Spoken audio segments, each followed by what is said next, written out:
Blog Talk Radio.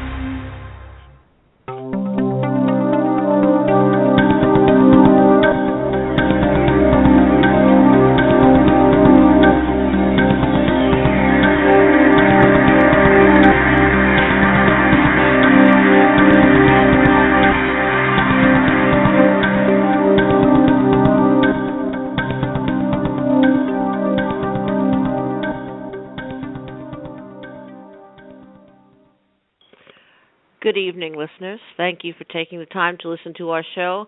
This is Dark Matters Radio, and I am the Sorceress Cagliastro, Blood Sorceress, Necromancer in the Hands of Nine. I am honored to be on the air this evening with my co-host, Chris Rogue Ostrowski. How are you tonight, Chris? Oh, not bad. How are you doing, Sorceress? Good, thank you. And our producer and science officer, Morganstknight. Good evening, Morgan. Good evening, Sorceress. It's a pleasure, as always, to be with you this evening. Thank you. This is a particularly exciting opportunity tonight. I had hoped to do this show last week. Things went on that made that not possible. However, the subject matter of tonight's show is about as close to the center of my work and of my enjoyment of the experience as possible. It is what the dead have told me, and the dead have told me a lot, and the dead have told Chris a lot, and they've told Morgan a lot, and they've told those of us who work in this area a great deal. And we are grateful. Everybody who works with me on this show and many of my students, people in my life, are in service to the Disincarnate. And by this I mean that we have some aspect of our life that bends in this direction, that is primed for this work, and that prepares us to be in a state of willingness to stop the day-to-day of the living and remember the vitality of the dead. This is an interesting term, the vitality of the dead. But I've talked about this a lot, and the fact is that there are more of them than us, and they are vital, and they are necessary, and they are who we will be. And that makes them unique in a way that no other can be. When we think about the dead, mattering, I guess, on where we are in our life, we could think about sadness, we could think about loss, we could think about opportunity. As necromancers, we think about partnership.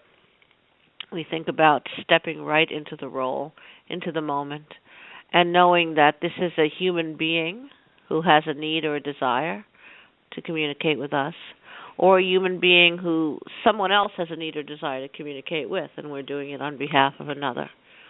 This is a common occurrence in this work. But either way, it's an honor. I myself have been in service to the Disincarnate for more years than I care to admit in many ways. I've been in the physical aspect of this thing. I've been a funeral director. I've worked for the medical examiner's office. I've been a trade embalmer. I have been a writer of their stories, a consigliere to their cause, and both an advocate and sometimes an adversary in situations where they have pushed the envelope back across the road and caused the living to have to deal with them in a way that the living are not prepared to deal with. So there's much to say tonight, and I am extraordinarily grateful to be on the air with two people who have a grasp of this work and an understanding of this work, and it's pretty amazing. So let me just say that this is campfire night. We are approaching the Day of the Dead, and for me to mention that is because there is sort of a communal thought about this particular holiday, if you want to call it that. There's an energy that the human experience creates when great numbers of people have an acceptance of the same thing. By this I mean we look at what we refer to as Halloween, and in this night there is almost a cultural universal, almost, if such a thing exists, of a suspension of disbelief, of us as the human, living human experience. We say, tonight we will walk amongst the dead, and whether people say it tongue-in-cheek or they say it with a seriousness, they still say it, and the energy becomes laden upon itself and becomes a real thing. So there are not more dead available to talk to on that night. What there are less boundaries. people who have a willingness to drop their fear or to allow themselves to plug into the universal experience of this time of the year when these materials come to light. People start to look at the autumn, for some reason, as a time in which these materials are more acceptable, if you will. But the Day of the Dead is an interesting thing, and I bring it up not because I have a great desire to celebrate it, because for me every day is the Day of the Dead, but because, as I had mentioned, there is a certain energy around this kind of thing at this time. So we thought it was a good idea to talk about what the dead have told us. So for tonight's show, I would think you should consider the following things. I say to the listeners, consider a glass of wine or whatever it is that you drink, whatever is a drink of your choice. And as we move through this night, consider sending us some questions on in the chat room on Blog Talk Radio. And Morgan, who is our producer, will have a clear ability to look at that and see if there are questions that we need to answer. And also consider having a lancet with you or some sort of device to harvest blood if you do this sort of thing. Because as we get towards into the second half of the show and towards the portion where we get into things such as more of a mood of the piece and the technique of the thing, I will be talking about ritual.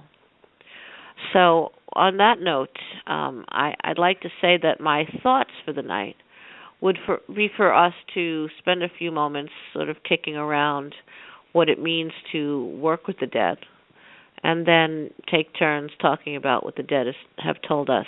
We do not have Victor with us tonight. Victor will be back next week.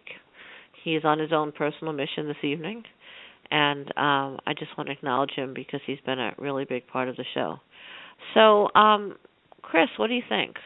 What do you think about this topic tonight? Give us a little bit of intro as to where the concept of what the dead have told you rests for you. Well, I get a lot of what the dead have said to me because I do so much with people that are dying. And I get them at the time when everything is transitioning over to that. So they're still kind of half in and half out. And I help them to get into that next phase of their life, or existence, I should say. A lot of times it's talking to things on the other side and trying to get them ready. Everybody expects to see something when they die. I mean, most people, if they've been through it before, don't remember it. So they're not sure what's going to be there. And I've said before, I had a gentleman that kept asking, where's Jesus?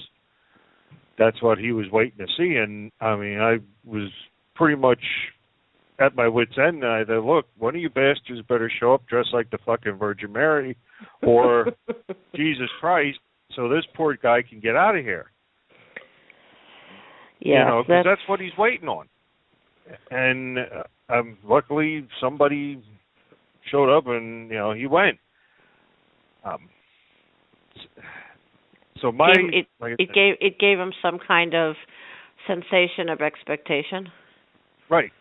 It gave him, that's what he was looking for. That's what he wanted to see so that he knew everything was fine and he could finally let go.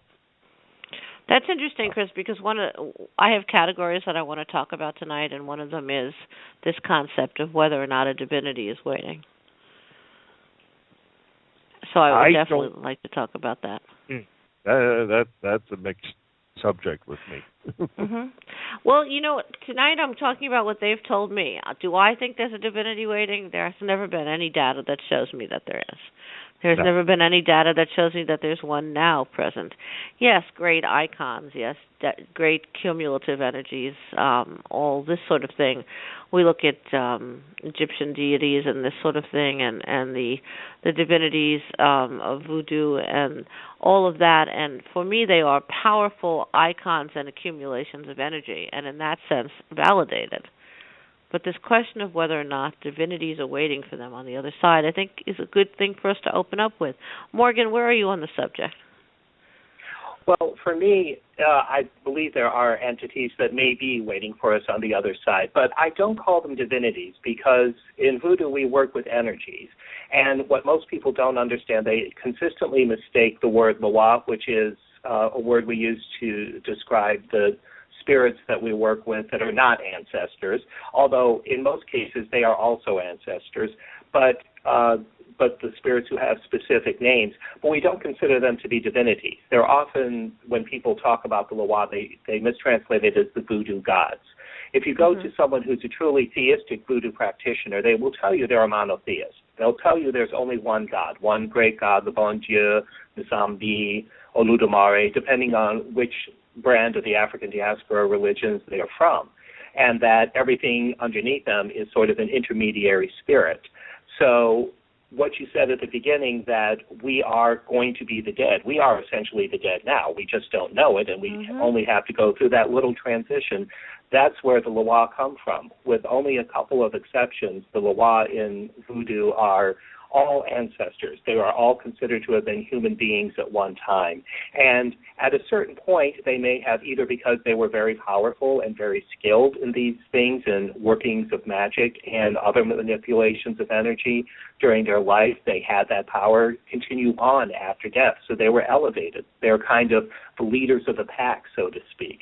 Others have simply been kind of deified, I suppose, if you want to use this, although they're not really deities, but they've been elevated in importance because they have been dead for so long. Some of them are considered to be primal ancestors. So these energy conglomerations may be waiting for us. We may be able to interact with them. Certainly, I believe that our own departed relatives and those we were close to in the afterlife who have already gone on before us will be there waiting for us. But it's not the same thing as saying that there is some God who's going to be there for us. I think maybe some of the dead take on the role of psychopomp, guiding the souls and willingly accept helping someone transition, but that doesn't mean that some deity placed them in charge of it. It's a little bit of a fine-line distinction, but I think it's one that needs to be made. You know, there's a story I've told before, so I'm not going to tell it at length, but I'm just going to touch on it, about this nun that had come to me for months and months. For months, I saw this nun kneeling and crying, and there's a lot of information in this story. And she didn't make eye contact with me it really was months. I would see her one day, maybe another day, but pretty consistently. And I was wondering why she was showing up to me and yet not making eye contact on this subject of, is there a divinity waiting? Now, understand, I am a practitioner of the science of sorcery. I report what I see, I report what works, I report what hasn't worked, and that is my experience. Whether or not I have an acceptance of a divinity or not is not my position in talking about what the dead have told me. Although I will say that in the concept of like attracts like, it is more likely, logically speaking, that individuals who do not have a belief in a divinity or who are not experiencing a divinity in their post-mortem experience are going to be attracted to me. So therefore, I don't know about the individuals who are speaking to, say, perhaps somebody who has a great attachment to a divinity. So I'm only reporting my experience, and I like to say that. But this nun came to me, and she kneeled and cried and knelt and cried and knelt and cried. This went on forever, months. And at one point I said to her, okay, are you seeing me? Are you not seeing me? Am I in some kind of loop? Because that happens. Sometimes you get the reflective version of someone's loop and you see it over and over again, but you're not really experiencing them in the way that you experience a disincarnate is actively looking for some kind of communication with you. And she looked at me and she said, none of it was true. And as a person who doesn't have an acceptance of a divinity, I was surprised at the sensation, the power of what I felt from her. I said, none of what was true. And she said, I gave my whole life to a God that has not shown up. And her disappointment was powerful and almost terrifying, that one would make that choice. And I said to her, I want to be really clear with you that I have no solution whatsoever other to be here and sort of witness your energy and accept and hear. That's all I can do. And she became sort of enraged and went through a whole sort of fit of anger and an expansion almost of her energy, and I didn't see her again after that. I don't know where she went. I don't know if she chose to no longer communicate. I don't know what happened. I chose not to call upon her because her moment with me was no more comforting than her moments alone. So what has been expressed to me is this individual who spent her whole life in service to an idea about a God was not well served in the experience of being disincarnate. That's what I noticed. Any thoughts on that? Well, that goes back to what I was saying earlier. There was a gentleman waiting to see what he believed in his whole life. And the culture that he grew up in was heavily, heavily Catholic. And, you spend your whole life, you give up everything that you could possibly find enjoyable, because I was raised Catholic. Trust me, it's not fun. You're made to feel guilty most of the time. So was I. And Italian Catholic, though. The food was great. That was about it, But you're expected to give up all this stuff, all these worldly things, and then to find out, you're standing there at the end going, you mean to tell me that I could have had this, and I could have had steak on Fridays during Lent, and I could have, had this kind of stuff, and people get nuts. I mean, that's your whole world getting jerked out from underneath you. Mm-hmm. Everything that you hold dear just disappeared right in front of you. That has got to be maddening. It is, and this is why I didn't call upon her again, because I felt that to do so would be to further interrupt her process, and that her experience with me, as I said, was no more joyful. It was a cathartic one, but that doesn't necessarily make it one that she wanted to revisit or have that experience again. And I think you're right, Chris. I think it has a lot to do with the choices that we made about giving stuff up. And I want to be clear, the show is not built as a lecture against people enjoying whatever it is they enjoy. It's really just our experience. Morgan, I want to ask a question about what you were saying and these icons, these, now we're not calling them divinities, these non-ancestral entities. And what you said was an interesting thing. You said that, well, actually they're ancestors in so much as that they come from the stories of people or the experiences of people being reported, people who are tremendous sorcerers or practitioners. Right. Are they awaiting? Are they available? Do they help in the process, do you think, in the death process? Sure, some do. Some have actually that specific function or willingly perform it. When I say they have that function, I want to make it clear that I don't believe that they were given an assignment from some higher power. It's just something that they are known to do. And I mentioned that some act as psychopomps. Sure, there are. Gede Nebo is one of them who does act as a psychopomp in some cases and guides you through. Baron Samedi is probably one of the most well-known Loa, and I will talk about him more at length when I discuss my personal experiences with the dead. He's often thought of by people who only have a rudimentary knowledge of voodoo as the one Loa who's associated with death, but there are many, many others. However, because he is so well known, he often is someone who will open the gate to the other world for the dead to cross over. Here's the thing, though. When I talk about psychopomps, that's a Greek word meaning soul guide, and it's someone who, appears to lead you up into whatever the afterlife is. The gentleman Chris was talking about expected Jesus to fulfill that role. Other people may expect a saint or a guardian angel or even a loved one to fill that role. Mm-hmm. But Baron Samedi is not specifically a guide. He opens the gate for you, but you actually have to be the one to move through it.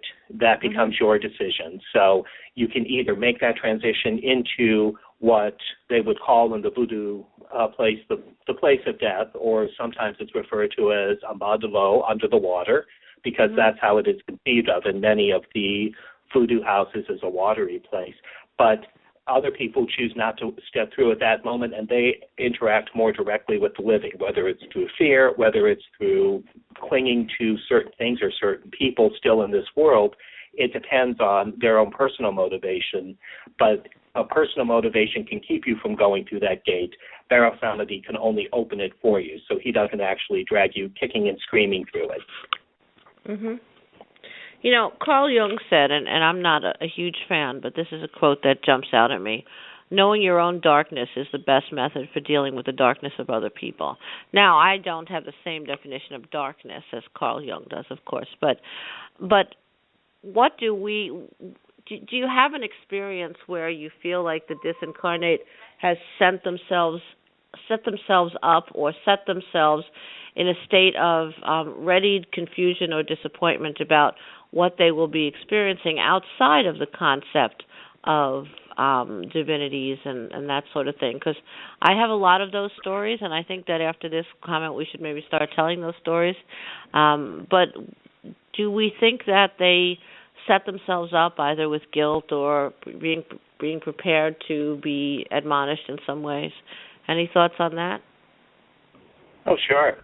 You know, it's often said, and it's said by common everyday people as well as religious philosophers, we make our own hell.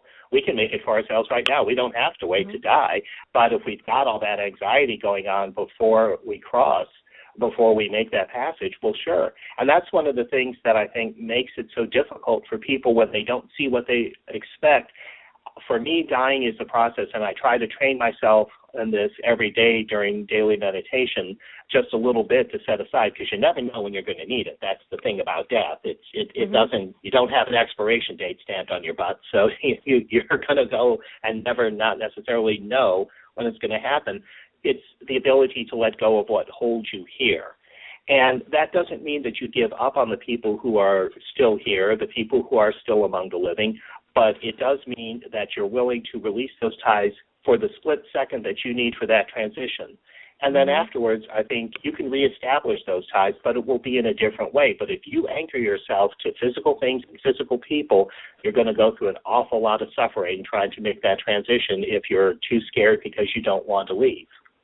Well, Chris has talked about that as well, about people who are hanging on and not able to let go, either from the side of the individual who is about to transition or from the side of the people who are holding on and saying, you know, don't leave me. Chris? Yeah, people don't realize what kind of damage they do when they do that to somebody. It's hard enough for some people to transition over into being disincarnate, and then they have their relatives, friends, neighbors, whatever, saying, oh, you know, don't leave, we need you, and all this. And besides worrying about yourself and what's going to happen, now you feel like you're betraying people on the other side, because I've heard that too. You know, how are they going to deal without me? Mm-hmm. Well, they're going to have to get damn used to it, because you're not going to stick around. Well, you know, that's that, and Victor has mentioned that too as well, working with people who are in their moment of transition, and it goes even further than that. I mean, I you know, at Italian funerals, people will throw themselves on the body and say, "Come back to me." I've seen this a million times, or dozens of times, anyway. You know, and when one is recently disincarnate, there is some confusion. They have made it very clear to me that there is a period of time, but the period of time is never exact. They never say it's a month, they never say it's a year, never say it's 10 minutes. And I think it's different for, it matters on the individual themselves and what they were prepared for. And I encourage people not to bait them back in the early portion of their experience as disincarnate. I say give them a year, and that's because my experience with them speaking to me has been that they don't want to be bothered for approximately that period of time. There's something very scientific and clear about the 4 seasons of the earth, or the whole turn of the earth, and having been a living human being and standing on the earth for that period of time. People have a sort of an understanding of that much time. And I think that there is something valid about that. I suggest to people often, leave it for a year before you try and talk to anybody. I just want to mention a story about relatives and others, and one of the things that I think, one of the categories I think that we should talk about is, are there relatives and others who are waiting? And I had an experience with disincarnate twins. And they came and they spoke to me, and I was actually doing some work at the time with a living twin, and I invoked twin energy, and I invoked bringing up twins who had died, because I was dealing with a twin who was alive, trying to talk to his dead brother. And his dead brother was very uncomfortable with this idea of speaking to the living again. So I developed a relationship with another set of twins who had come to me once before, and we talked. And in the first discussion with them, one of them was very, whispery, quiet. I couldn't quite see how they were connected as twins. They were so different. And then I realized that one died at 7 and one died at 84. And I realized this as they discussed with me the experience of their death, what they died from, and years started to be revealed and this kind of thing. And it occurred to me that the one who died at 7, remained in contact with the one who died at 84 for all of those years. So this was, to me, almost a gray area as to whether or not his twin brother was waiting for him, or his twin brother was just around and never left, and they continued their path together in the afterlife, if you want to call it that. But here we have two individuals who have never been disconnected, as opposed to individuals who, once they die, there is a moment of separation, and then they go on to look for people who are around them. When I spoke to these twins who were decades and decades apart in their death experience, I found them to be very joyful, very alive, if you want to use that term. And I sat with them a number of times, 5 or 6 times. I might sit with them again. Now that I'm mentioning them, I can feel that they're listening. And I said to them, you are an incredible example of what death is not. And death is not this cord cutting. It's not this tape ripping. It's not this snip and you're there and I'm here and that's been lovely. It really is a timeless experience. There is not a huge difference between the living and the dead. And that's my story about whether or not relatives, etc., and those who are waiting for us. Does anybody want to share a story about that? I mean, Chris, do you have a story like that? I tell people that if they have a relative that's passed and they want to get in contact with them, I usually tell them is have them try to get in contact with you. That way you know that they're ready. And I tell them to set up. I don't use the word altar, depending on where their belief system is, because some people get offended with that. Mm-hmm. And I tell them, just put something there like a picture, and talk to them. Tell them what's going. Hey, this is what happened today. How are you doing? Like you'd call up your mom every day. If that's something you used to do with this person, keep doing it. Keep it normal. Right. Don't change your routine. That makes it kind of easier. And I've had people tell me that they've talked to their mother, their Aunt Gertrude, whatever the hell, and they've told them that I'm here with. Or they'll mention a name. Mm-hmm. And they can tell that they're with that person. So from what I'm understanding, it does seem that you don't lose the people that you're connected with. Mm-hmm. I've always been of the impression that we're all connected at some point. I mean, there's nothing new under the sun. And I honestly believe that the people you meet in your life, you know at some point. You either know them before or you know them after. You mean you know them before you die or after you die? Is that what you're saying?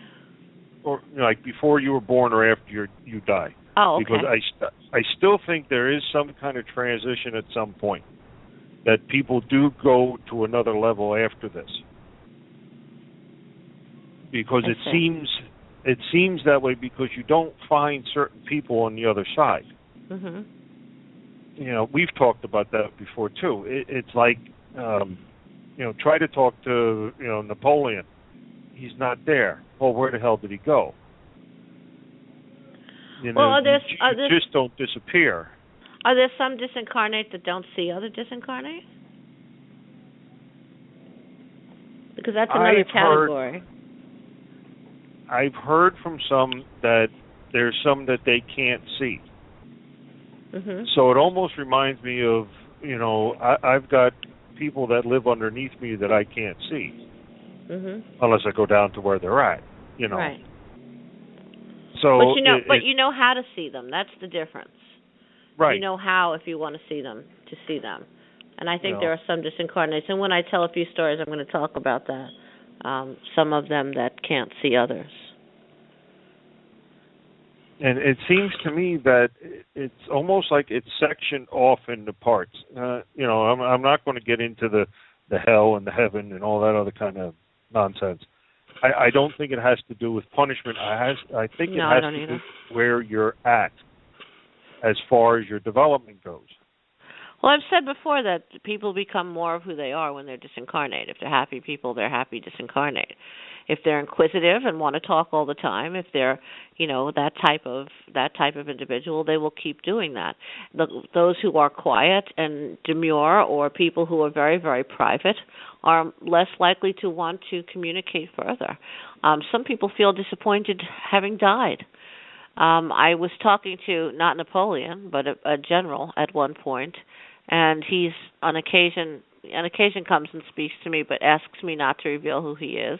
I don't think he's particularly famous. Perhaps he does. And he said, it's disappointing.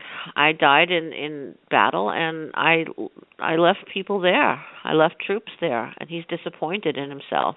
And this is now 100 and something years already. So the disappointment doesn't really stop. His idea about himself is continuing on.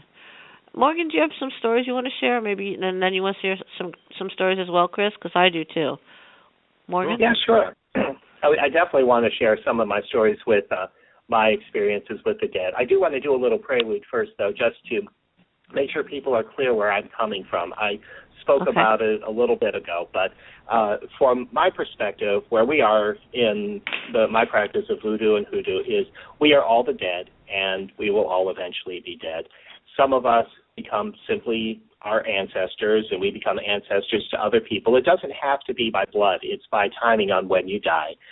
And some of these ancestors get elevated to a higher status, and they're what are known as the Wa in the voodoo religion. And there are many of them, and some of them are specifically concerned with death and the dead. And someone asked me a couple weeks ago about Baron Samedi, who's probably the most well-known voodoo entity associated with death. He was very horribly mischaracterized in American Horror Story Coven. Well, first off, they called him Papa Legba, but he was represented as Baron Samedi. So that was a real mishmash from Hollywood's part. But Baron Samedi is not many. He's just one single entity. There are a lot of entities that are associated with death. They're called in general the Gede. And there are many, some are responsible for what goes on in the cemetery, like Baron Lacroix, Baron Cimetière, and Gede Nebo. Others are just responsible for death in general, or certain people who die, like Baron Criminal or Maman Brigitte, for example. These are all different entities. And if our listeners don't know all these entities, that's fine, because a lot of them are not worked with specifically, except during certain points of the year. We're coming up on the Day of the Dead, and that's when most of them are given the most attention they get throughout the year. But any ancestor who's gone on before you in our religion does actually go on and become an honored person, and we do try to remember them, to honor them. It's just that certain ancestors get a little bit more, and that's where all the law come in. But I want to tell you a story that happened to me many years ago, and then I will go back to the voodoo pantheon, although I shouldn't say pantheon because they are not gods, and that pantheon does imply deities, but the voodoo level of spirits. But right now I want to tell you a personal story that happened to me a few years ago. This was when I was living, a friend had moved in with me, and I was working an overnight shift. He also worked an overnight shift. He was in the service industry, and so we both got home fairly early in the morning. He usually got home before I did. He would either be working at a bar or at a restaurant, depending on where he was that year. And he would get home maybe 5 or 6 in the morning, and I would, stumble in about 7 or 8 in the morning, depending on what my work required of me. And one Saturday morning, I came home. I was dead tired. I just went right to my room and took a quick shower and jumped in bed. Well, a little bit later, I jumped up. Startled, wide awake. There was a person standing at the edge of my bed, at the foot of my bed, staring at me. It was a man, and my first thought was, okay, the friend who had moved in with me sometimes brought other friends home and they crashed, and I thought, well, maybe they came in after I did, and this guy stumbled into my bedroom because he thought it was the bathroom or something. And then I realized no, because I was awake enough at that point to realize I didn't feel him. And I have to explain that I feel people. Sometimes it's described as being an empath, but I feel energy from living people, different forms of energy, different levels, and it varies based on their emotions. But I also feel the dead. There's a parallel type of energy to what I feel with living people, because the dead and the living really are really the same thing. There's only a little bit of separation between us, at least in my world. And I know what the demonic energy feels like, and what this energy of a Loa feels like, and the energy of other types of spirits feel like. But this was a dead pool right there at the end of my bed. This was made a lot more frightening for me at the time, because this guy was staring at me. There was nothing behind his eyes. Nothing there. There was no sense of any presence. And he had this grin on his face. It was like a machine trying to figure out how to express human emotions. It was so out of place and so awkward a grin. And I just stood there. I sat there in my bed. I couldn't move. I didn't know what to do because I had never encountered anything like this. There was no energy there whatsoever. The thing that was really strange, if anything can be counted as even more strange than any other in this incident, was my cat always slept with me. And my cat is very, very defensive of me. She has chased maintenance people out of my apartment. She's even chased my roommate when he came into my room without knocking. But she was just sitting there on the bed, staring at the same space I was, just the tip of her tail flicking in slight amusement. I know she saw something there, but have no idea what she actually saw or how she perceived it. And so I'm just sitting there looking at this thing and thinking, what do I do now? It's not moving. It's not making any attempt to make contact, but there's this horrific-looking thing staring at me. And then all of a sudden, it just wasn't there. He was gone. And I slowly got out of bed. By now it was bright morning outside, and it didn't feel quite so scary that I realized that I was there in the middle of the daylight. And I shot out of my room and looked around the apartment, knocked on my friend's room, and he was in, and he said, no one's been here. And because I certainly didn't want this thing to go and get him, because he was in no way, shape, or form connected with any sort of energy manipulation or practice, so he would have been even bigger disadvantage than me. I came back to my room and quickly did what I do to scan the energy of the area, and right where that thing had sat at the foot of my bed, it was empty. There was nothing there. All the ambient energy was flowing around this area where this thing had been.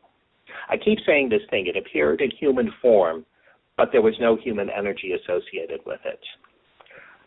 I went back to bed, finally got to sleep, and finally woke up after a few hours, scanned the area again, and everything was back to normal. The ambient energy in the room had kind of filled in where this dead zone had been. To this day, I don't know what it was. I've never encountered anything like that. I hope I never do.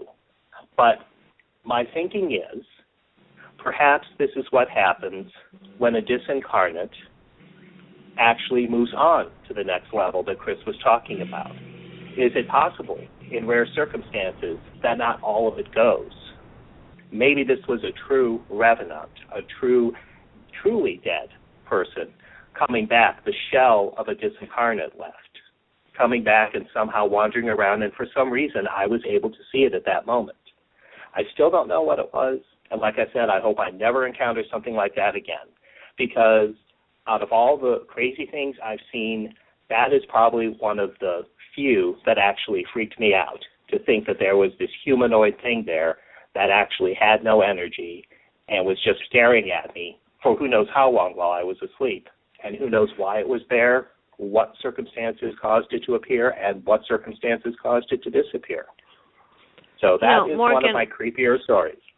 Morgan, I have to comment before Chris jumps in or anything. I have to comment.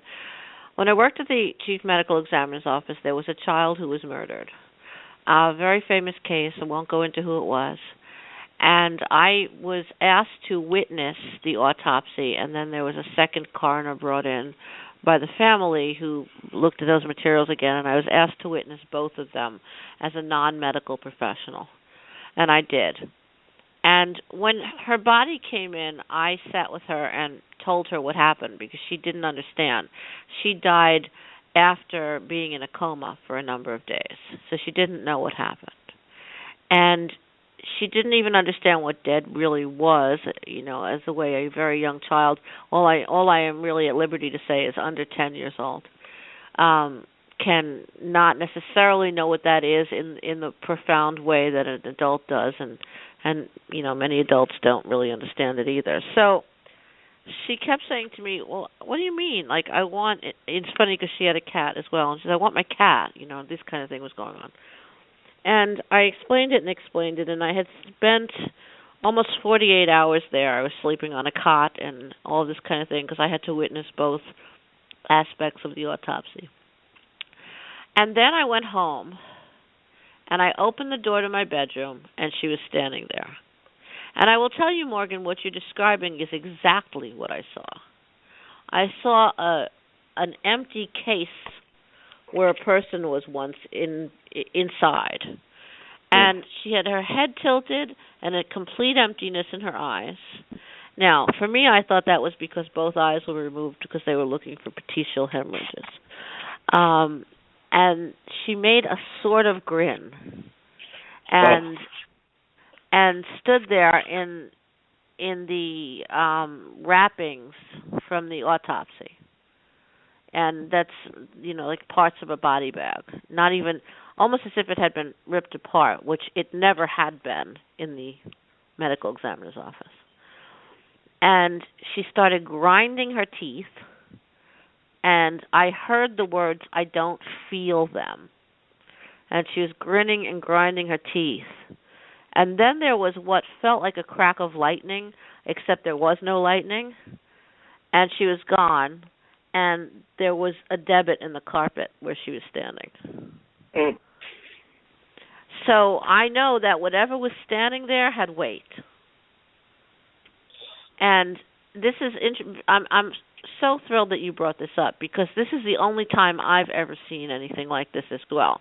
I knew who it was because I had just left her body. But I was wondering to myself, what if I didn't? What if I didn't know for absolutely sure who this was?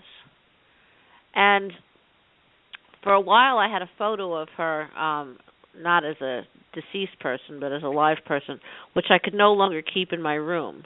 Because when I did, I was sort of in that moment when she was grinding her teeth and being physical.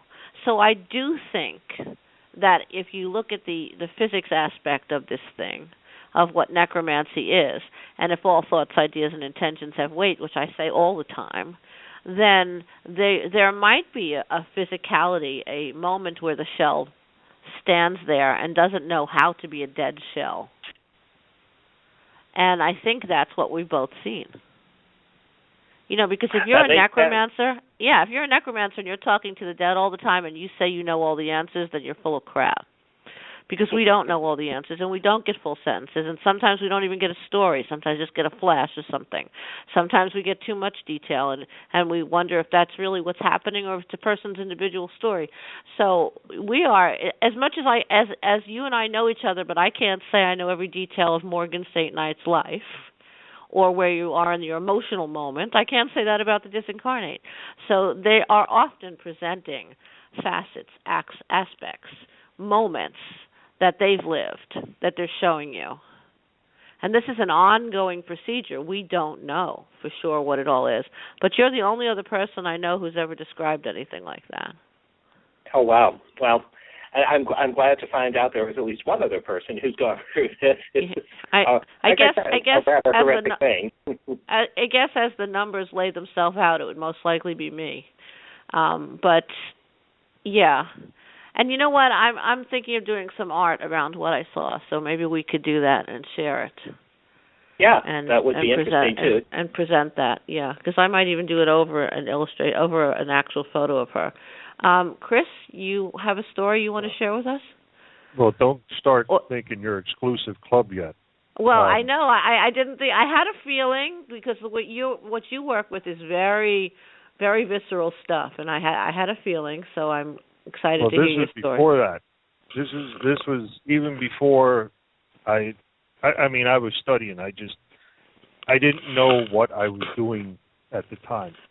I was in the Marines, and we got done early on a Friday afternoon, and we were secured, and we could go back to the barracks, and we had 3-man rooms at the time, and I thought I'd lay down, because it was Friday night, and I was going to go out in town, so I thought I'd lay down, take a nap, because I was getting ready for the night.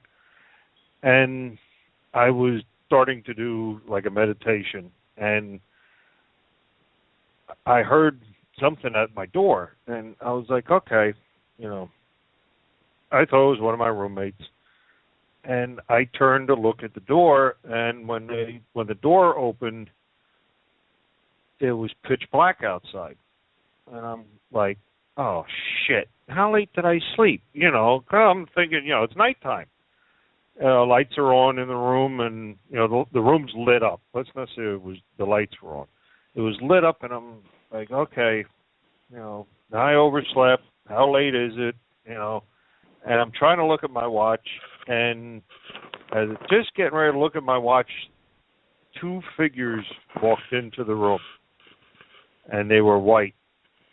I couldn't focus my eyes on them completely,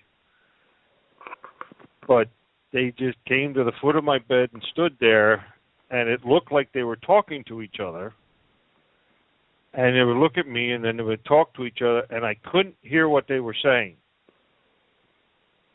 But it's like there was definitely, I could tell something was there. It's like I could feel it. It's like, what the hell is this, And I got mad, and I said, look, if you're not going to talk to me, get the hell out of my room. And they left. I was like, okay. I blew it off. I thought, okay, I fell asleep. This is no big deal, whatever the hell. A couple of days later, my one roommate said to me, he said, I had a weird dream the other night. And I said to him, well, what was it? And he said, I had this dream that I woke up, and he said, somebody walked in the door, and he said, I would have swore it was somebody dressed, now, Cracker Jacks is what the Navy calls their uniforms that the seamen wear, not the chief petty officers. It's the one you think of when you think of a sailor. It's a basic sailor outfit, and they're white.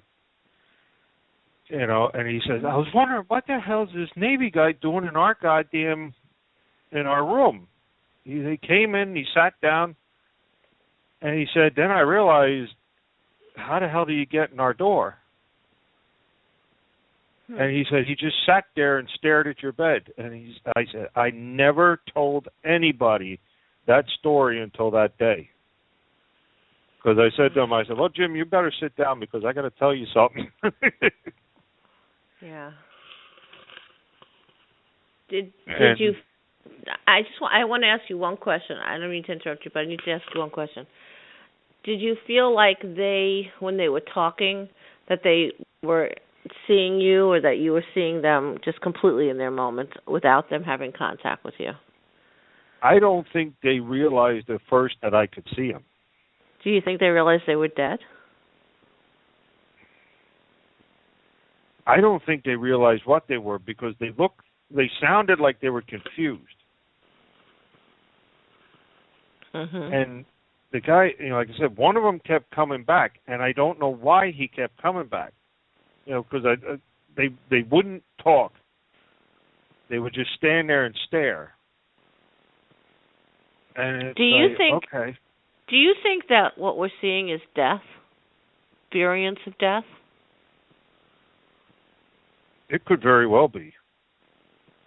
Because death's an event. It has a time and place. Sometimes it has witnesses. At least it has the witness of the individual who's died. So right. it exists. It's tangible. It's loggable. So do you think that maybe? I mean, Morgan, do you think that? Yeah, I think it's possible. I do. And their perception is going to be different than ours. If they're caught up in, if they're distracted, I mean, why can't the disincarnate be distracted just like we are? If they're distracted, they don't necessarily know what's going on around them, so they may totally lose focus. Chris, did you get the sense that your friend who told you that he had a dream, do you get the sense that he felt it was more than a dream? He didn't really worry about it too much. He said until it kept looking at my bed. And, he started to get worried because, military has their own superstitions like anybody else does. Yeah, I'm sure they do. And right away you start thinking, it's like, okay, why is this thing, whatever the hell this thing is, looking at my roommate?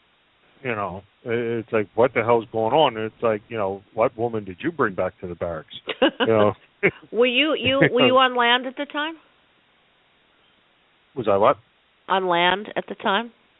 Yeah, I was in the barracks. Okay. And that part of Camp Lejeune, there shouldn't have been any Navy personnel. They had their own barracks, their own medical, where they stayed. They weren't in our building. So, well, those two were. even a drunken sailor coming in by accident, it would have never happened. He had no business being there, and we were on the second floor. So you got to stagger up a whole flight of steps before you stumble into my room out of all the other ones. Did you see their faces as intact, or did you see any kind of distortion? It was. They were really. The bodies were pretty clear, but the faces were distorted. Mhm. Like it was. I want to say fading in and out, but it was almost like it kept changing.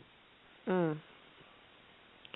I think that we've had extraordinary opportunities to see death in its moment of occurrence, and to see it as how it made that change. You flip a light switch on and off. Is there ever a moment where it's sort of off or sort of on? It really isn't. There's always that crossover moment where it no longer is. A person can say that they're dying, but and to Morgan's point, we're all dying and we're all alive and we're all dead, and I understand that. But in the medical term of dying, it's a very odd thing if you think about it. It doesn't really have a definable moment. I could say I'm going to walk 20 blocks. I'm walking, and I'm walking and walking and walking. But it's not really relevant until I get to the destination or have an experience along the way that's markable in my experience and say, oh, this is important. Otherwise, it's just travel. And I think that when you get there to the 20 blocks, wherever you're going, that this is the moment that the trip was about. So I think that when it comes to death, there is that flipped switch, that moment where it just turns over and becomes something else. And, the disincarnate say to me, all manner of things, and some of them are, they want to put their hands over their ears because they do make those motions as if they're still alive and block out all the disincarnate around them. But if I can be indulgent at the moment and tell a story about one particular individual who I refer to as Max, who saw no one. And Max, who saw no one, came to me, and this is on the subject of, do they see each other? How much interaction do they have? And your story about these two men, Chris, sort of brought my head there. Max, who saw no one, was, I would say, mid-40s, very modern. This was only a few years ago. Looked like someone who probably had just recently become disincarnate. He didn't have a sense of any antiquity whatsoever. And he said he has been walking in circles for 1,000,000 years. That's what he said to me. Clearly it was not 1,000,000 years in his button-down, very average work-day shirt.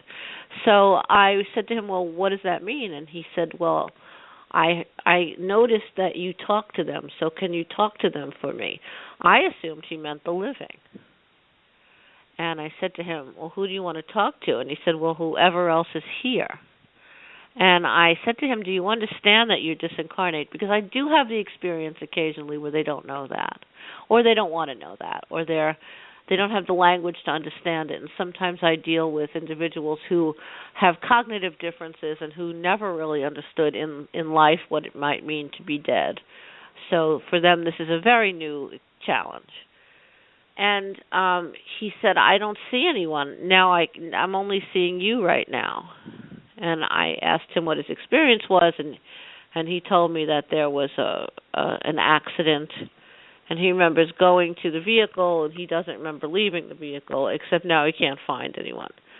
So Max, who sees no one, or Max, who saw no one, came to me a number of times over about, I'm not sure, I don't have the data in front of me, but I'm going to say 4 months. It was less than half a year. And every time he came, he said, I'm still by myself. I'm completely alone. And he wasn't able to give me enough information where I could say, well, let me see if I can contact a relative, which is also sort of a tricky thing because they think you're a lunatic calling them, wanting to say, someone wants to talk to you. But he said things to me like, well, I wasn't a good guy, and I hurt people, and I left her alone a lot. That's what he said. I don't know if that was his wife or not, but I had a sensation that it was. So one day I was not attempting to work with anyone, but they're always around, and Max made physical contact with me. He touched my shoulder, and I turned around and he was there, and it was a really interesting experience for me because that's not usually how it happens. They don't tap me from the back and I turn around. I just see them, or I call upon them, or they call to me, or some sort of conduit of another individual who comes and wants to talk to someone. And I said, what do you want? And he said to me, I don't see anyone. So you have to show me other people. And I could not do that. I could not connect him to other disincarnate. I saw other disincarnate in the room with him. And I spoke to another one and said, do you see someone here? And that individual and one other said no. And yet those two individuals were able to see each other. So there is some sort of, I think, self-imposed punishment or prison that he had put himself in. Because much of his language was about him being a bad guy, a very bad guy. He didn't say why, but he was filled with self-loathing. I was terrible to people. I did all these things to people. And he says, so now maybe no one wants to see me, so I can't see anyone. This going back to this idea about people become more of who they are when they're disincarnate. And his struggle went on and on for months. And then I said to him, I don't think I can do anything else for you. And then he said to me, well, then you're just like everyone else. And I never saw him again. So yes, he became even more of who he was, I think, in his life, in his experience of being disincarnate.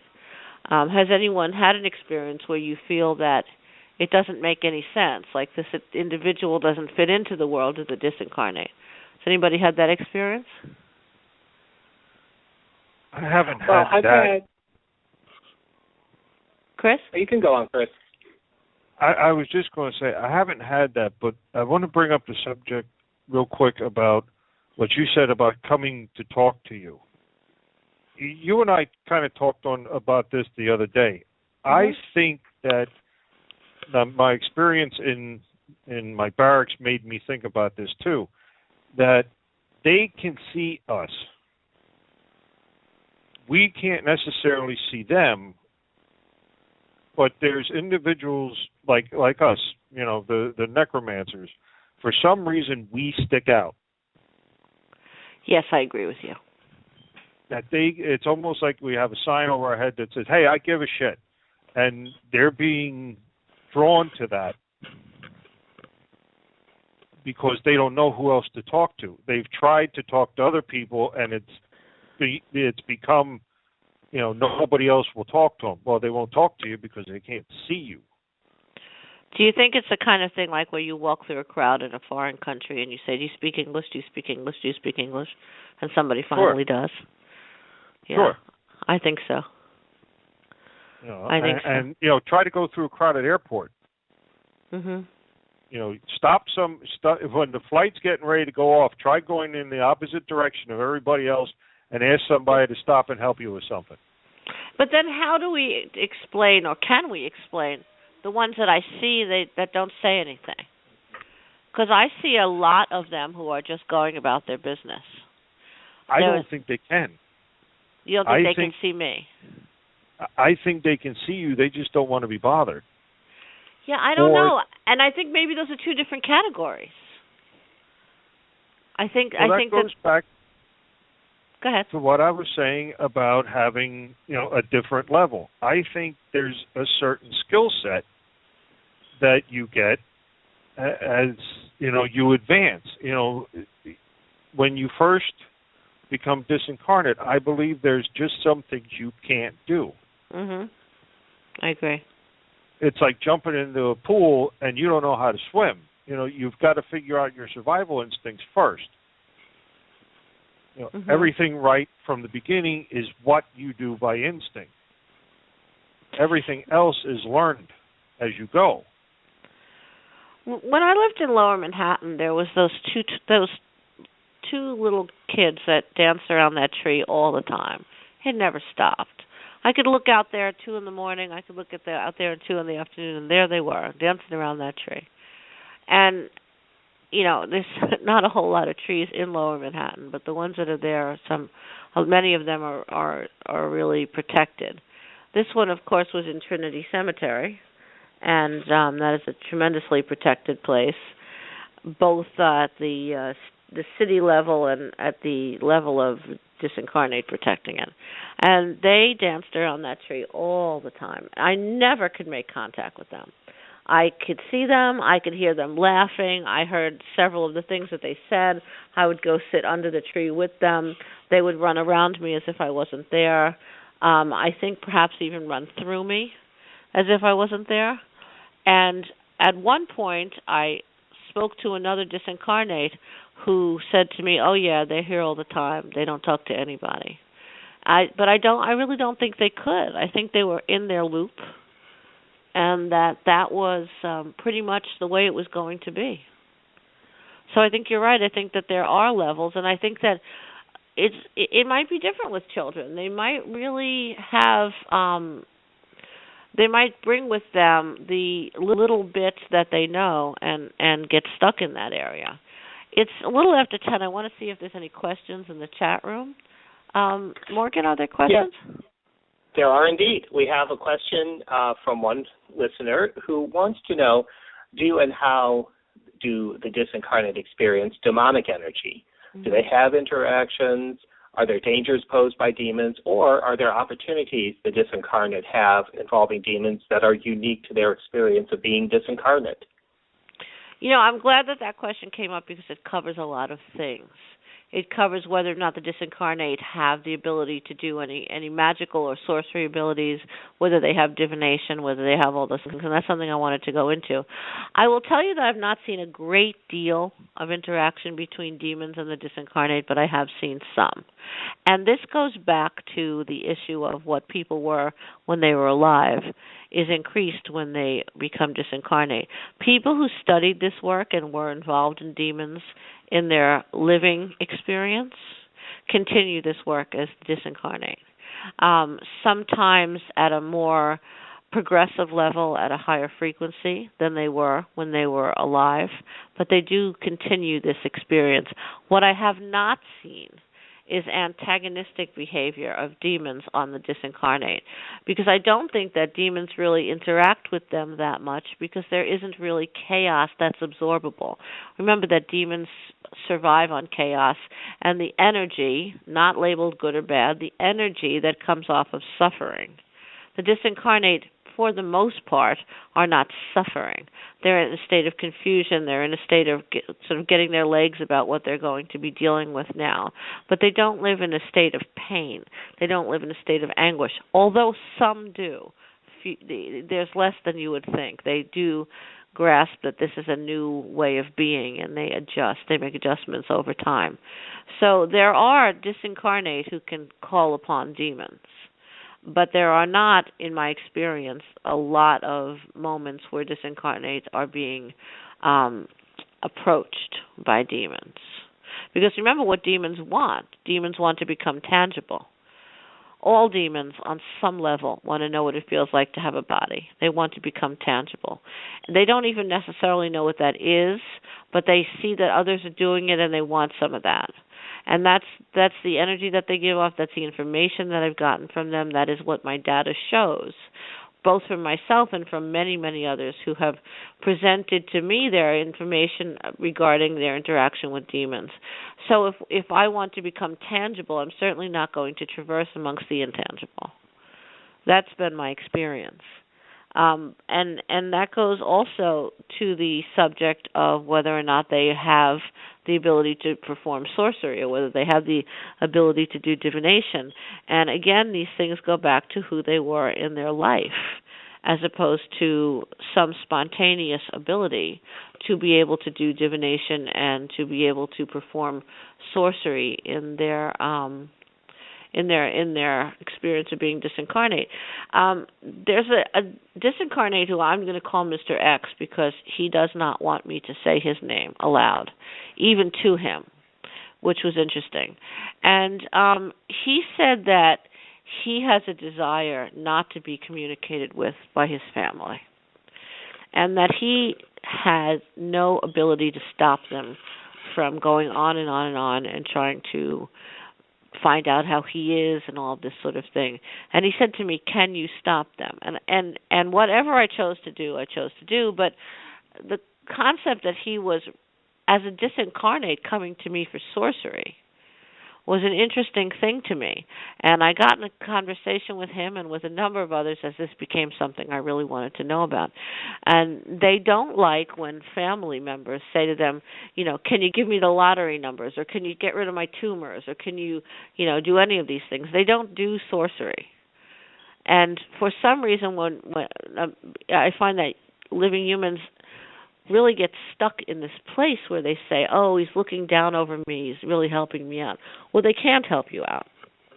All they can do is observe.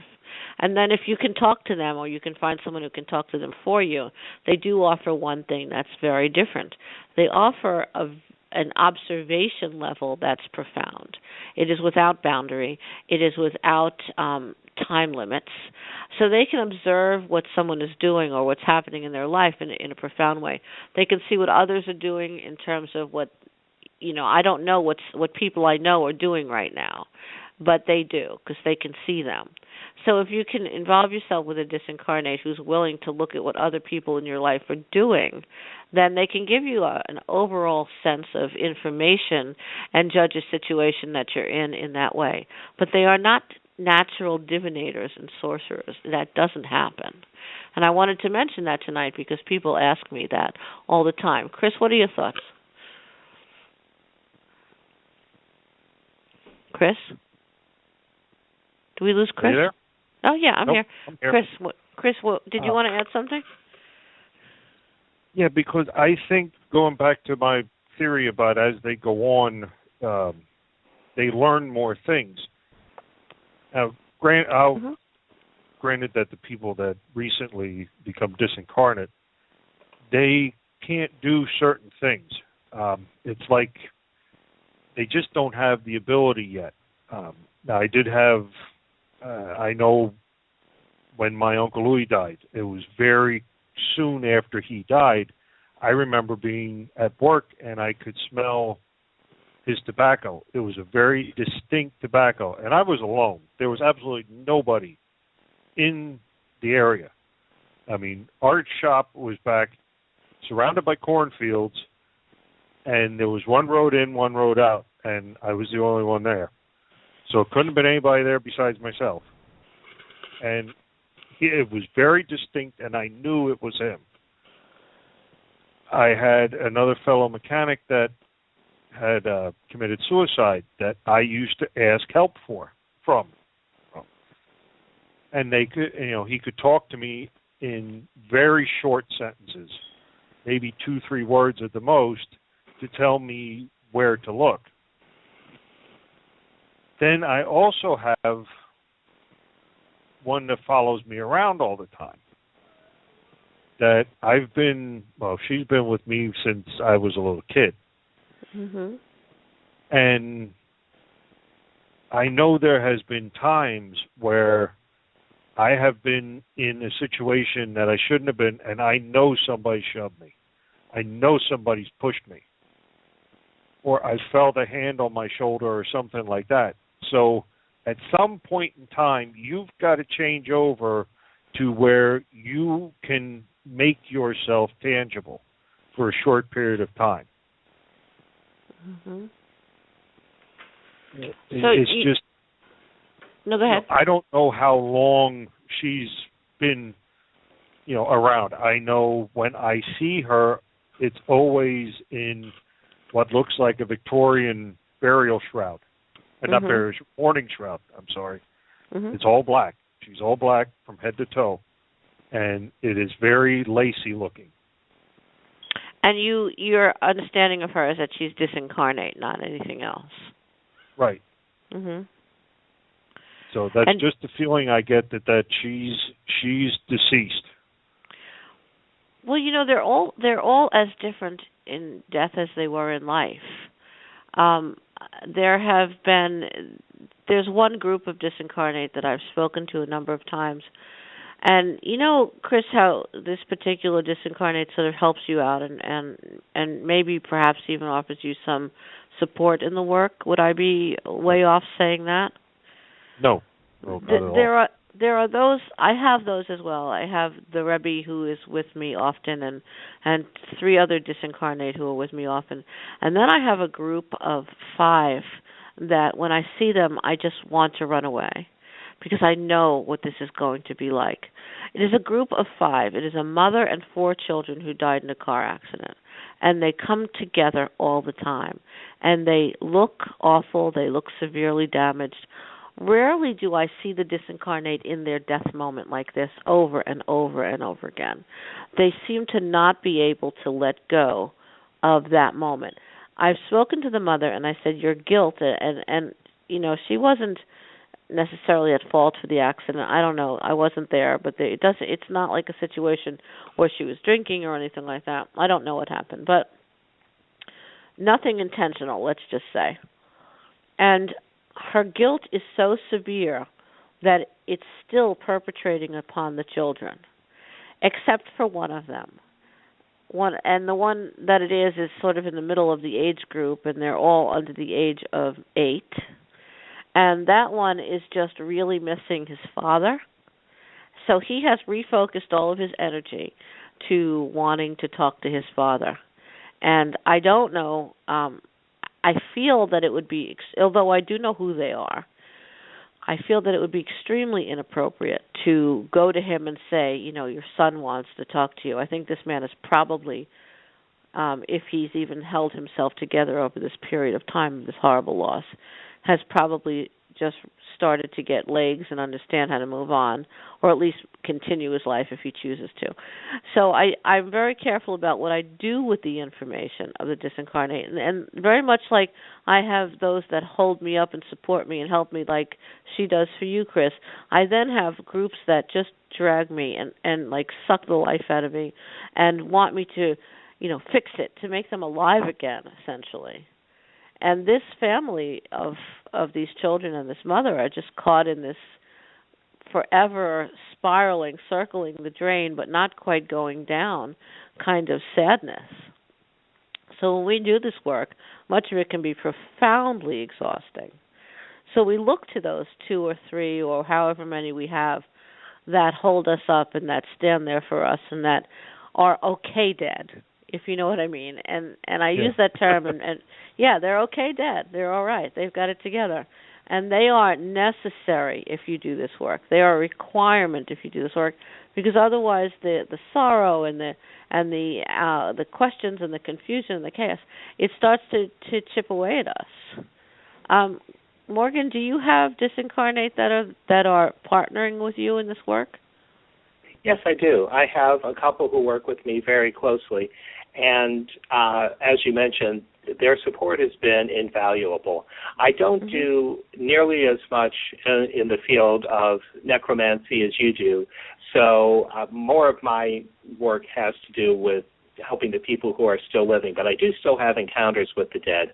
And from my standpoint, the people, the disincarnate who help me, are actually great advisors. And they remind me that life is not scary beyond the veil. I still use the term beyond the veil. I'm not sure what a good way to discuss the separation between the disincarnate and the living are, because I'm not sure there really is one. And right, the veil exactly. seems perfect. I agree. Because it's transparent and no substance, really. Yeah. But they act actually more as advisors, and not in the sense of they're not specialists in any particular area. So it's not as if I'm doing something with herbal medicine to work with someone that they're a doctor and they can tell me how to heal this person. But they give me great advice. As you mentioned, they perceive things from a different perspective. And that's how I mostly work with a couple of dead who work strongly with me. Other than that, there are dead that I revere as spiritual ancestors, such as Marie Laveau, but I don't work with them directly. She doesn't come to me and tell me how to do things. So I just honor her more just to give her that acknowledgement of the role she has played in developing the system that I work with to the point where it is in the present day. You know, I know this is a story Chris wants to share, but let me just add as a tale to what we were just talking about before I ask him to do that. When the tsunami hit a number of years ago in Japan, I had put a thing on Facebook about 2 weeks before that, and I'm not really utilizing Facebook anymore. As those of you know, I'm asking people to go over to Google Plus to follow my work. But I put up a thing that I said, there's going to be an extraordinary water event, and it will be profound. And a lot of people said, yeah, there's always a profound water event, whatever. And I knew what it was. I just didn't want to make a clear statement in such an open forum. And I said to those close to me, this is a tsunami. I don't know exactly where it's coming, but I see it, and I know it is deadly.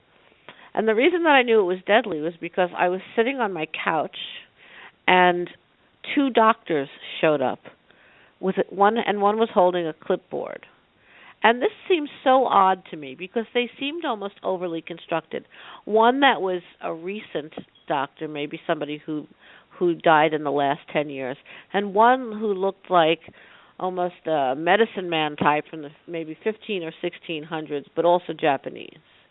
And so I knew where they were talking about because they were talking about their own culture. I could tell that. I couldn't understand the language, but one was pounding on the board, and they were talking to each other like comrades who, were 500 years apart in time. And yet I could not understand what they were saying, and it was another disincarnate who translated and said, oh, this is what they're talking about. And I never saw that other disincarnate again, except that he became part of the scenario, and he was a young teen, maybe 13 years old or so, a very young teen. And he spoke, I don't know if he was bilingual in his life or what, but he had an ability to tell me what they were saying. And they were all sort of helpers in the moment, and I never saw them again. I had a sense that the modern doctor was an amalgam energy and not really a disincarnate, but that the one from the earlier period was in fact a disincarnate. So they came and they shared this, and I thought to myself later, they don't have divination. They've made that very clear that they don't have divination. So how is this known? And weeks later, I saw that boy again, and he said, the old man is a like a scientist, to use another term, whose hands are on the earth. So he made me understand that the earlier one, the one who's presented as a doctor from maybe the 1500s or so by his dress, is the way that I'm grasping the error, had an ability to feel the plate shift or the ground move or do that sort of very terrestrial kind of science. And so they do come in with their skills, and they do help, or they bring you down. They can be either. So, Chris, on that note, you have a story, and then maybe after that I think I'll address the ritual. But go ahead, Chris. You have a story? Yeah, I have a story of one that I encountered that was pretty damn mean. I had a former relationship, and she seemed to have this disincarnate that followed her around. And it ended up getting latched on to me and really pissed me off. But she would show up during very intimate moments, and the whole atmosphere would change. It's like I could tell that she was in the room before she even got there, And it was like, oh, shit, here she comes. And she would get downright ugly. I mean, very aggressive, very, she would sometimes take over the person I was with, where she could talk through her. And the girl told me that she didn't remember anything afterwards, and I couldn't tell. Usually I can tell if somebody's lying to me, and it didn't seem like she was lying to me. So you mean like temporary possession? Right. Mm-hmm. And I thought one time, I said, this is bullshit. This isn't happening. She's just nuts. That's all it is. One time it happened, and I said that, and I turned the light off, and I could just see by the light in the hallway that her face changed, and her eyes got very sunken, so did her cheeks, and she leaned over and she said, "How about now?" And her breath smelled like rotten corpse. And I mean, that's one thing you don't forget. No. If you've ever smelled that, you know that smell. It's like 5 tear years gas. at the medical examiner's office. Right. If you've smelled a dead body, it's the same as smelling CS gas, tear gas, pepper spray, whatever. Once you get that smell in your nose, you never get rid of it. Mm-hmm. That's right. And I thought, holy shit, I guess she's telling me the truth. Because I've never smelled a human smell like that. I mean, you just, that moldy, dirt, dead smell, you just can't get that otherwise. You can't get that decay smell in something that's living. Right, you can't, because it's the meerkaps. It's a very profound, and I think that when we smell it and we remember it, it's because it comes from the same source of the living material that we're carrying around. I think it becomes ingrained in that way, and you never forget it. I used to see doctors walk through the morgue without masks on at first, and at first it seemed odd to me, and then I realized they're going to smell it no matter what they do. because it's so ingrained in them, and when they see the body, there was a room with floaters in it, which is the term for someone who has been fished out of the water after long periods of time, and there's nothing you could do. You could smell it on the 5th floor in the building. There's nothing you could do. It's pervasive. So, yeah, I understand that. So, Chris, did you see this entity again after this woman was not in your life? Every once in a while, I get the feeling, I can feel her somewhere around me. I have had a couple of times where I felt things like bump into me. Do you feel that the house. Was she keeping you away from this woman, or this woman away from you? Like, who did she belong to? This is going to sound weird, but no, I don't not. think it was either. I forget who I'm talking to. You think you think she was just getting in the mix? That's what I think. I think it was the whole thing of the energy involved there. Yeah, it's very possible. There are demons and disincarnate who find being involved in the sexual experience a really good playground for their energy. Yeah, because there's a lot going on at one moment. Yeah. Involved there. Yeah. And people come to me all the time and say, I think I'm having some sort of physical relationship with an entity. 97% of them, throwing that number out there, are crazy or, just want to have some kind of chat.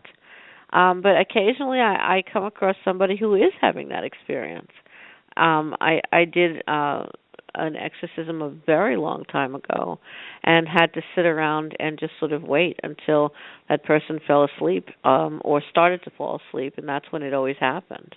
And where this whole thing, began, this whole physical experience began to present itself, and I was seeing sheets and things move that were not at the hands of the living person.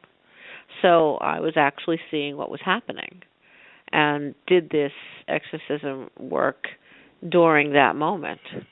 And the interesting thing was, I thought that was going to be a very difficult one, but it actually wasn't, because the entity was the disincarnate was so distracted that it was easy to grasp the energy and move it away.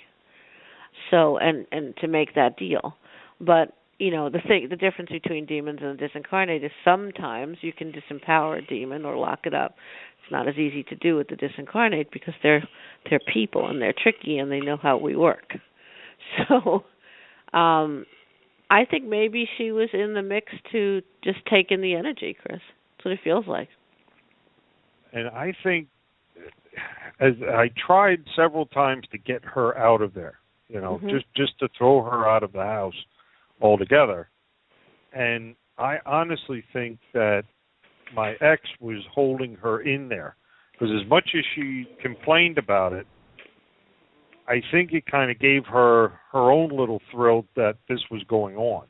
Well, people who don't do this as a regular thing in their life, when they interact with it, they either run screaming from it or hold on to it really hard, because they don't want to lose the moment of having this obvious experience, like at the provable level. And right. if it's getting physical, then someone like that would take this opportunity to continue on. A lot of the TV mediums and all this kind of thing, when I see them, I cringe. But there's one in particular of the strange giant white hair, and that one, I saw a commercial. I'm going to say 3 weeks ago. I'm just guessing thereabouts, where she was talking to this woman who was obviously in deep grief, obviously. And the lights flickered mysteriously, and she said, "That's him, that's your son." And the woman started to burst into tears, and she said, "Thank you, thank you, thank you." And I had to calm myself down, because I wanted to reach into the television and rip the hair out of this hideous creature's head, to utilize communication with the dead and manipulate somebody's emotions like that. Because unless this individual had some reason to connect the flickering of lights to this young boy, to this teenage boy, I think it was, who this woman, whose child this woman this woman's child, then this sort of behavior is disgusting. Because before I go into the ritual, and we're running out of time, I want to talk about our responsibility. And if you go to somebody who says they're a necromancer, and you ask to talk to, and I always use the example Napoleon, forget it, because enough people have tried to talk to him, and he's not listening.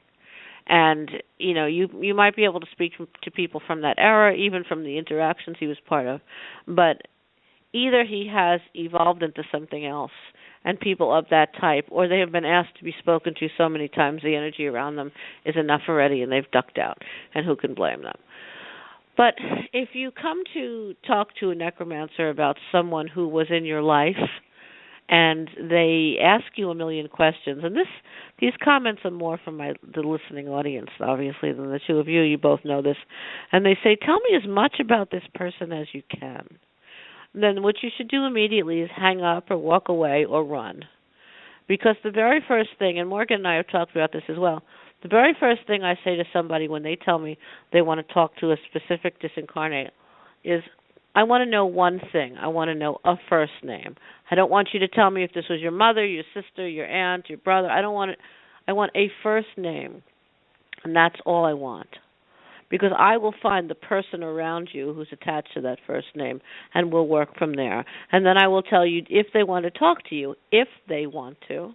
I will tell you details like what jewelry they're wearing, or a story from your childhood, and then you will know we are in the right place. So when you go to a necromancer or anybody who tells you that they are a psychic medium, I'm not even sure what that term means because it seems like an oddly constructed psychic medium as opposed to a non-psychic medium. I'm not really sure what that means. And they ask you for information, then walk away. An individual who can talk to the dead can do it because it is almost like talking to another living human being in the room. And think of it this way. If the client comes in the room and wants to talk to somebody who's dead, it is almost as if the client is blind and another individual can see them, and you are interpreting for the blind client. That's how it should work. It should not work that you should be guessing. You shouldn't be saying, I have a feeling there's a guy who passed away who's older than you. You shouldn't be doing that crap. And I want to be really clear. Is anyone in the room having a relative that has a name that starts with a letter of the alphabet? Yeah, with an M. You notice it's never a Z or a Q? Anyone in that section over there has a relative whose name starts with R? Oh, that's me. So when that nonsense is going on, run screaming, because what we do is profound work. And I can say that I've spent decades of my life earning the right to call myself what it is that I call myself. And sometimes we can't do it.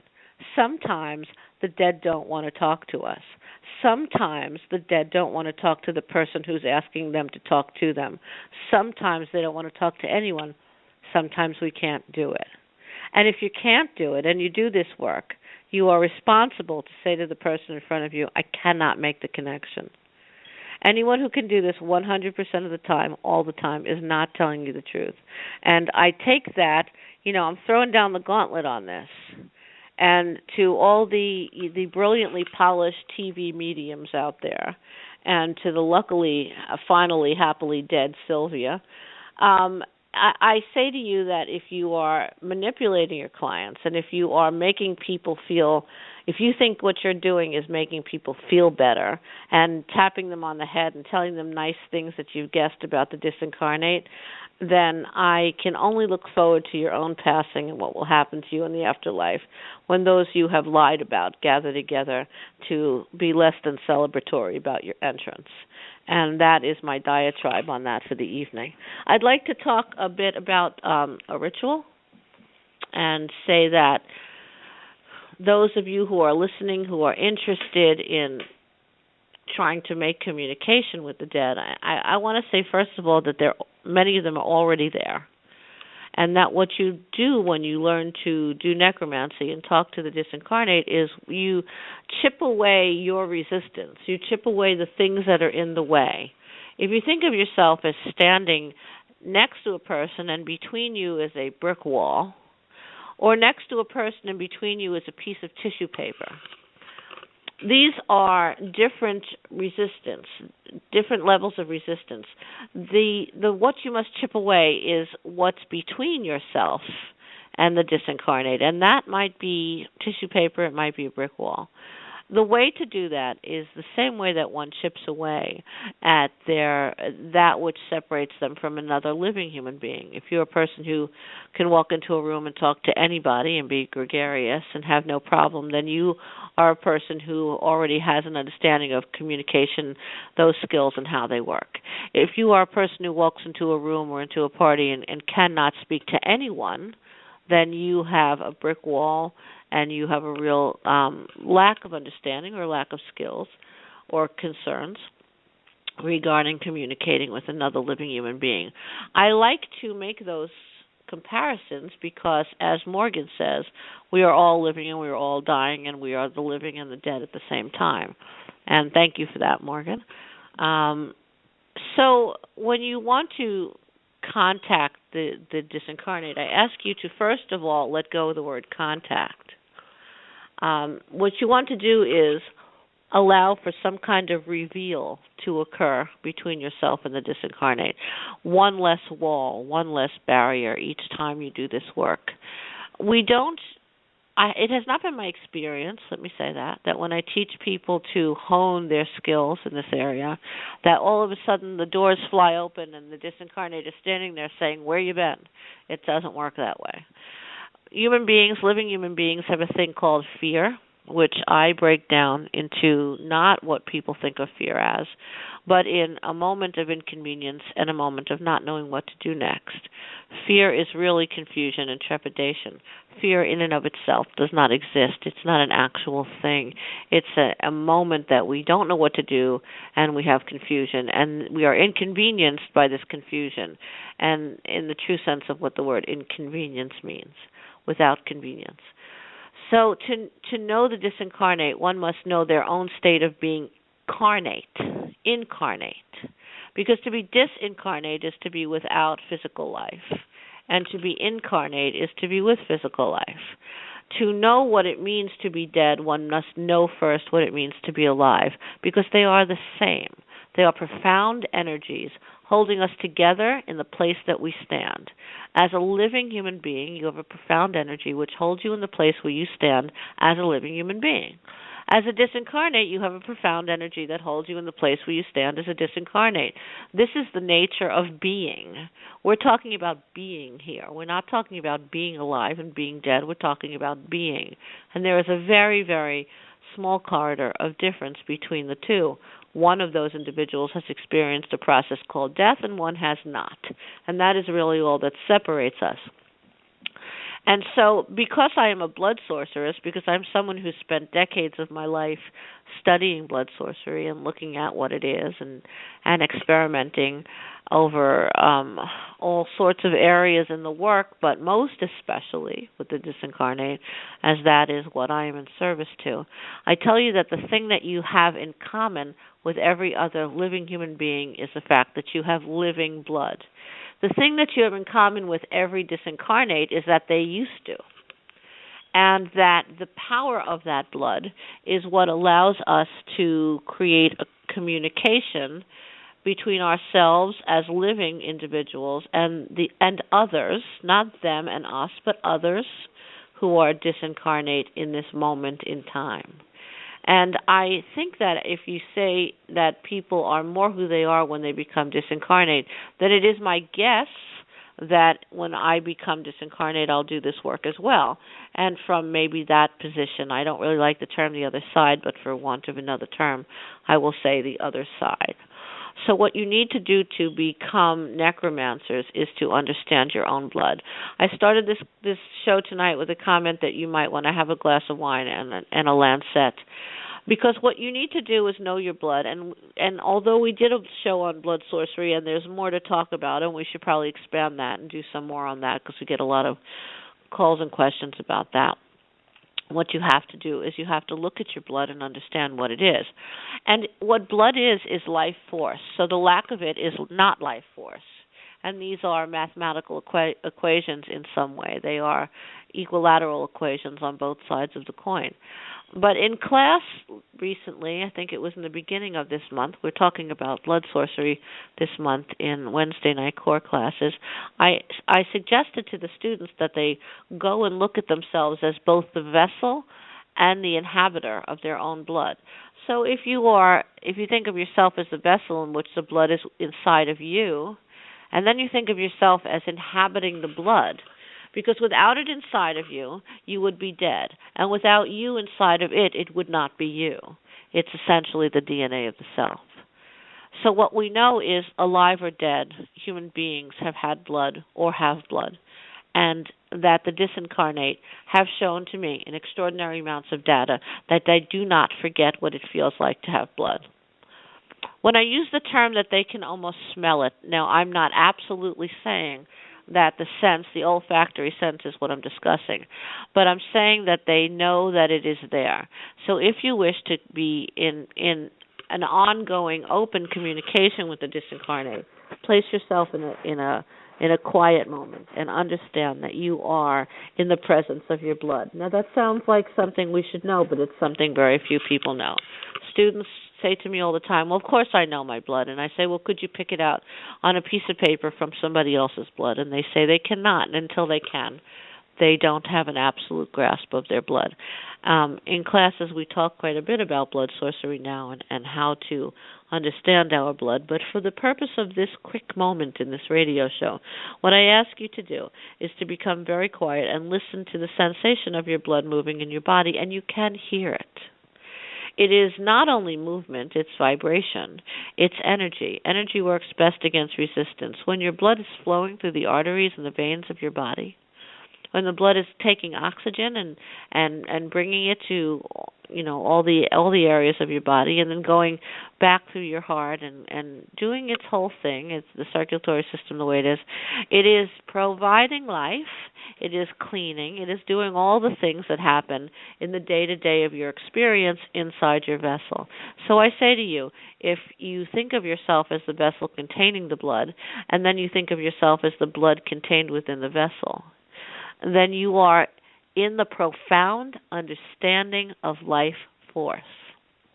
What the disincarnate know is the lack of profound experience of life force.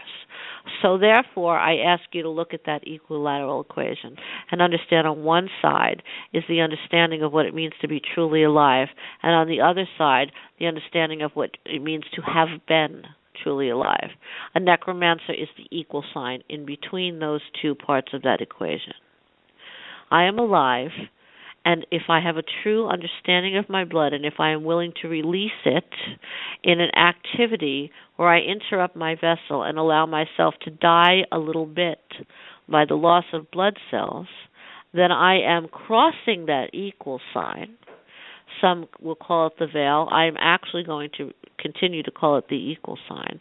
I have lost a few blood cells. I've lost whether it's 10 or a million or however many is in a drop. And I am one tiny bit closer to death because now my body is one tiny bit less alive. And that is the moment in which you unlock or take down the wall between yourself and your own ability to see that which is already there. If someone tries to teach you to be a necromancer by elaborate rituals and the smoke and mirrors and the chalices and the robes and all this business, the dead don't need that. They need you to stop and allow them to get a whiff of life force. And if you do that, they will make an effort to become more visible, to become heard, to allow themselves to see you as someone willing to hear and see them. We are not building a giant implement or some kind of construct so that you can get them on the phone. All we're doing is being the equal sign, crossing over that moment, and I don't mean crossing over the way people use the term crossing over. I mean crossing the boundary, in a sense, of being alive and dead at the same time. As that blood leaves your body, as you make a tiny incision or a puncture of anywhere on your flesh, this is not a specific ritual.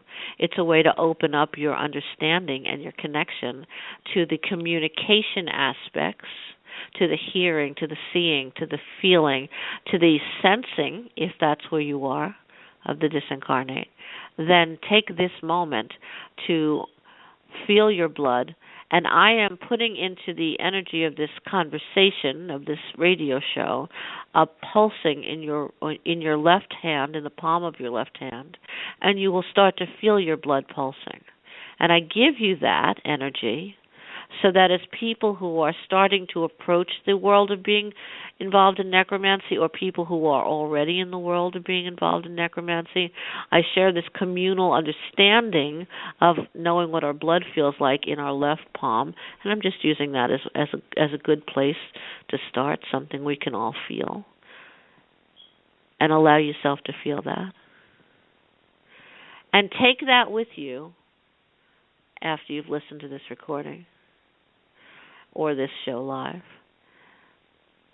And remember this moment, this tingling, the sensation of blood under the palm, under the skin of your left palm, and make a puncture there, a tiny puncture, and allow some of the blood, some of the life force to come through above the skin of that palm, which at this point is probably feeling quite tingly, and offer that as not a sacrifice, but offer that as an acknowledgement of how life becomes death. Let those blood cells die in the air. And in that moment, allow into your consciousness a thought about someone you knew who is no longer living. That connection will become profound. And if you stay truthful in the moment and relax in the moment and not operate in fear in the moment, you will begin to feel or see or hear or have less boundary between yourself and that person. And I ask you to use someone that you know, because then you'll understand if it's actually happening. You'll understand that the feeling that you've had with them in the past. You will have a sense memory of that moment. And when you as a living person understands what it feels like to touch the dead, to hear the dead, to feel the dead, to see the dead, in this very safe, understandable, digestible experience with someone you know, and you do this a number of times, your body and your mindset will learn to do this with those you do not know. So hear that and try that, and not just once. Try it again, and if the sound of my voice talking you through it is helpful, then listen to it again in archive, clip that piece out, and hear it again when you do this ritual. And open yourself up and allow the disincarnate to see that you see them. The work is not any more complicated than that. But it is greatly and powerfully profound, and I dare use the word sacred in the sense that it is vitally important and of the highest frequency of dual respect, both for yourself in the process and for the disincarnate who you will now have communication with. And I'm going to leave the ritual like that, and we'll leave it hanging there. Let those of you who participated in it go ahead and do that. Those of you who listen to it in archive, it's no different. And say that if you want to proceed in that work and you want to contact me, please do so, because I am in service to the disincarnate, and if there are those that I can assist in the process of also being in service to the disincarnate, I am more than willing to do so. We have only about 10 minutes left, so take a breath and take that in. Morgan, do you have anything that you want to add? Yeah, I do want to say this was a very profound guidance that you just gave us, and going through it step by step with you. Even though I've done this work before, it feels like there's a new aspect to it, probably because I got into contact with the dead years ago without the use of my own blood. So now when I use it, it's almost as if it's fresh and new, and it seems that there's a whole different approach to it, kind of like clearing a fog away You maybe thought there was only Yes. one path to reach a certain goal, but now all of a sudden you see there's a much broader path, and you were just treading down a little narrow part of it. So I want to thank you for that. And I do want to say that this was a very powerful meditation. So what I'm going to attempt to do is to cut this out and to post it on our website, darkmattersradiocagliastro.com, as a separate guided meditation. We have all the archive shows there, but I think I would like to post this as a separate guided meditation just for the people who would like to take advantage of this. That's truly being in service to the disincarnate. Thank you for that, Morgan. I greatly appreciate that. And as we're each talking about what we felt about that, and then we'll go around quickly and talk about how to contact us. Chris, what did you think of that experience? I felt the same, the way Morgan did, that I do it so often that I don't really think about what I'm doing anymore. And I didn't really get any guidance as far as human training when I started doing this. And I relied on other, like, mythologies and folk medicines and things like that to get to the point where I'm at now. And I think this is something that needs to be some place where people can grasp it more freely than what we came about getting this information. That's why I teach. People ask me why I teach. That's why I teach. Because if I can show people how to do this work, people who want to, I don't have a commercial on TV. People who want to will find it, and that's why I teach, because it is ultimately just increasing the service to the disincarnate. That's really all it does. It gives people a certain ability in sorcery to live the lives that they want, and to enact things that they had no other way of getting, and ultimately to serve the disincarnate. So, go ahead. I know my experience when I was younger, like I said, learning this, there is nothing out there that touches into this. And everybody's going to end up making the same mistakes that I did down the line, as far as, well, like you were saying, with all the ritual and all that other kind of nonsense that you really don't need, because that's all that's out there. I mean, that's all you're going to find. Well, not if you study with me. Right. Other than us, there is nobody else that talks like this when it comes to this kind of work. They're going to tell you you need this. They're going to tell you you need that.